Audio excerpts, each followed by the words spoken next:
Declan Rice s'élance. Oh, ici le coup de canon est une tradition. Et dans un match de Ligue des Champions, cela prend une autre dimension. Le canonnier s'appelle Declan Rice. 1-0 pour Arsenal. C'est Declan Rice qui s'élance.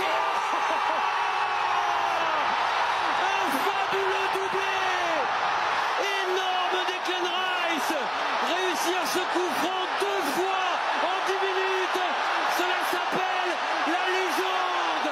La légende selon Declan Rice. Tu le vois arrêter comme ça. Tu as pensé que l'entraînement, ils sont fait là. Arrojo comprend quelque chose. Pourtant, il ne comprend rien. Il comprend. Ne vous laissez pas blaguer. Il ne comprend rien. C'est qu'ils sont. Il ne comprend rien. Tout ce qu'ils sont fait là, il ne comprend pas. Il ne comprend pas. Ça là, tu vois, il a vu la caméra et sur lui, il a décidé d'avoir un visage sérieux. Pour montrer aux gens qui s'entraînent bien, il fait quoi? Moi, je le connais. Lui, là, moi, il est déjà démasqué depuis longtemps. Tu vois, son visage, il ne comprend pas. Tout ce qu'on fait, il ne comprend rien. Tout ce que lui, il sait faire, c'est jouer mal. C'est tout ce qu'il connaît. Jouer mal, là, c'est ça qu'il connaît. Et puis, trahir son équipe, c'est tout. Sinon, entraînement, ils sont fait là. Arrojo ne comprend pas. Arrojo ne comprend pas. Je vous dis, il ne comprend pas. On me dit, non, il ne faut plus parler de lui. Mais il a dans mon équipe, il ne me plaît pas. Ça me fait mal quand je le vois. Donc, ils sont obligés de parler. Il a demandé, s'il s'en va, il n'y a pas parlé de lui. Lui là, s'il s'en va, il n'y a pas parlé de lui. Après l'entraînement, il comprend que, il comprend pas, hein. Il comprend rien, il est là, il a arrêté. Il comprend quoi? Alors je vais nous dire que lui, il comprend quoi là? Ils sont dit, bon, en cible quand il dit quoi, il comprend quoi? Là, il comprend quoi? Il comprend rien. Même Koundé, il trouve que c'est Yamal qui mérite le ballon d'or. Les gars, qu'est-ce qu'il vous fout de plus? S'il y a une personne dans ce monde qui est bien placée pour juger à la fois Yamal et à la fois Dembélé, c'est lui, les gars. Vous pouvez me dire ce que vous voulez. Et ne me dites pas que s'il a dit que c'était Yamal qui méritait le ballon d'or, c'est parce que c'est son coéquipier en club, les frères. Parce qu'on sait tous très bien. Koundé, ça fait des années qu'il connaît Dembélé. Et je pense qu'il n'y a personne d'autre qui le connaît aussi bien. Ils sont même potes dans la vraie vie, les gars. Et malgré ça, malgré que Dembélé c'est son pote, qu'ils sont toujours ensemble, même en dehors du foot, à chaque fois ils vont voir des matchs de basket ensemble et tout ça. Malgré ça, les frères, il a dit c'est Yamal qui mérite le ballon d'or.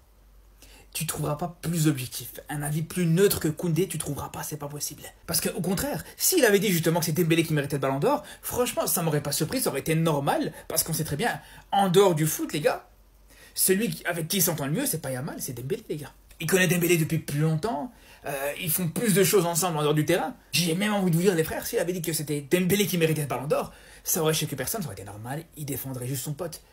Mais là, c'est pas le cas. Là, c'est pas le cas du tout. Malgré que c'est son pote en face, il t'a quand même dit c'est Yamal qui mérite le ballon d'or. Parce qu'il sait à quel point ce joueur il est extraordinaire. Il sait à quel point il est au-dessus de Dembélé, et frère, à quel point il n'y a aucun débat par rapport à ça. Le joueur d'Osasuna a pris 2 matchs de suspension, les gars. Oui, 2 matchs de suspension pour ça. Non, les gars, la saison va vraiment être longue. Et moi, j'en ai marre de souffrir.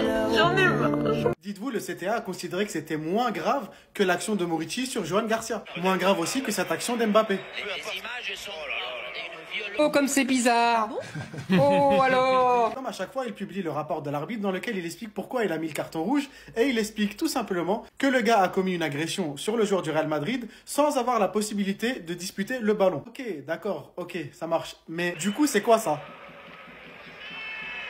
Et ça, c'est quoi? Et pendant que vous y êtes, expliquez-moi ça alors. Regardez bien. Et dites-vous bien une chose, sur les 3 actions que je viens de montrer, il n'y en a qu'une qui a pris un jaune. Donc, il n'y a pas eu de rouge et encore moins 2 matchs de suspension. Ouais, non, parce que sur l'émission de Pérez, d'El Chiringuito, ils nous ont montré cette image, je sais pas, ils auraient dû prendre plus flou, comme ça on voit mieux, pour nous expliquer en fait que là, il y a agression. Alors qu'on voit bien que le gars, il est en fin de mouvement, que son coude, il n'a jamais touché à ce moment-là la tête du gars, mais il est plus en train de tomber qu'autre chose, puisqu'il y a eu un épaule contre épaule. Mais bon, je dirais pas que c'est à cause du club, on va dire que c'est juste l'arbitre, hein. C'est comme pour l'action de Militao, ça devait être trop flou pour pouvoir vérifier à la VAR. Ou alors, il n'y avait pas de caméra, comme là. Bref, je m'arrête là, mais dites au gars d'Osasuna qu'ils ne le prennent pas personnellement. Il sera pas tout seul, il y en aura d'autres.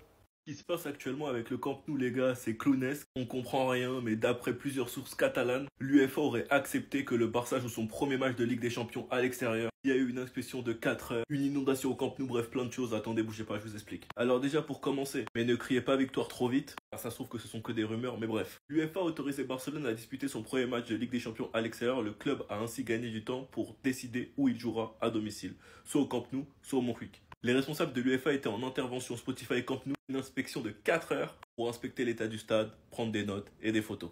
Il faudrait un véritable miracle pour que le Barça puisse jouer son premier match au Camp Nou en Liga face à Valence. Vous avez vu que maintenant il n'y a plus le lieu Camp Nou. Alors on sait toujours pas où on va jouer. On pourrait jouer au Montjuïc ou bien même au stade de Gérone, c'est une possibilité. Non franchement ce serait une dinguerie. Barcelone doit effectuer 5 procédures de base avant d'obtenir une licence pour ouvrir le Camp Nou. Remise d'un certificat d'achèvement de la première phase des travaux, soumettre un certificat de l'autorité, le conseil municipal procédera à une inspection du stade, émission des rapports de la protection civile, émission de rapports des pompiers et de la police municipale pour l'octroi des permis pour la capacité autorisée. Il y a d'ailleurs eu une inondation hier, et je pense que c'est rien de grave, vu qu'il y a eu l'inspection aujourd'hui. Pour l'autorisation de l'UEFA, on n'a plus qu'à croiser les doigts que ce soit vrai. Et voilà, hein. Sinon vous les gars, vous en pensez quoi? Ramenez ça, n'a pas ça, on s'ennuie.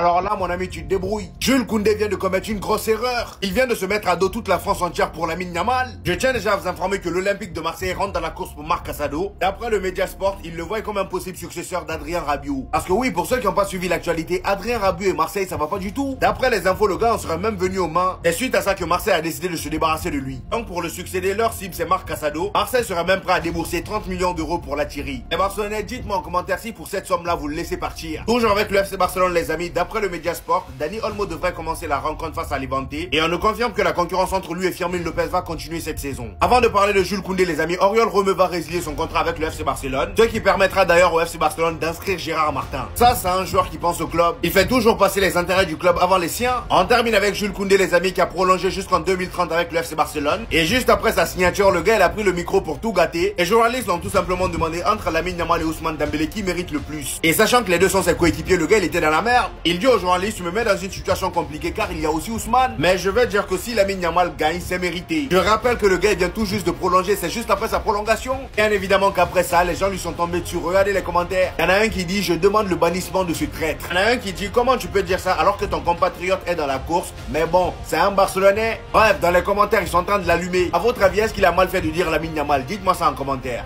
Il y a 5 ans, jour pour jour, le FC Barcelone a signé Pedri pour 3 millions d'euros. Vous voulez que je répète? Il y a 5 ans, jour pour jour, le FC Barcelone a acheté Pedri pour 3 millions d'euros. Est-ce que pour moi, on n'est pas sur l'une des affaires qui fait partie du top 10 des meilleures affaires, de meilleurs transferts de l'histoire du football? Parce que les gars, t'achètes Pedri 3, mais déjà même, je crois qu'il était à Las Palmas. Comment? Après, ils vont me dire, oui, on sait, les gars, vous avez pas la vision, quoi? Comment? 3 millions! 3... Pedri a été acheté au Barça 3 millions d'euros. Florentino Pérez, qu'est-ce qu'il foutait à ce moment-là? Qu'est-ce que tu foutais? Pedri 3 millions d'euros, les gars. Waouh! Et quand j'ai vu la news, attends, c'est sérieux. Pedri a coûté 3 fucking millions d'euros. Waouh! Waouh. Les gars, ils vont dire, ouais, c'est facile de dire ça aujourd'hui, parce qu'aujourd'hui, c'est l'un des meilleurs milieux de terrain du monde, etc. Je m'en fous. Tu deviens pas l'un des meilleurs milieux de terrain du monde par hasard. Il y avait des prémices, il y avait quelque chose. Il fallait avoir le flair. 3 fucking millions d'euros. Les gars, je suis choqué encore. Mais les gars, il y a un problème avec Pedri, là. Rassurez-moi, vous voyez comme moi, là, vous avez les mêmes yeux que moi. Donc là, ça fait clairement à peu près 6 saisons qu'il est au Barça. On dirait qu'en fait, le frérot, au lieu de vieillir, il rajeunit. Ça, c'est sa première saison au Barça. On dirait il a 25-26 ans.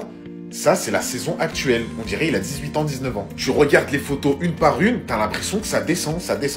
Par contre, on se rend pas compte déjà le temps passé au Barça de Pedri.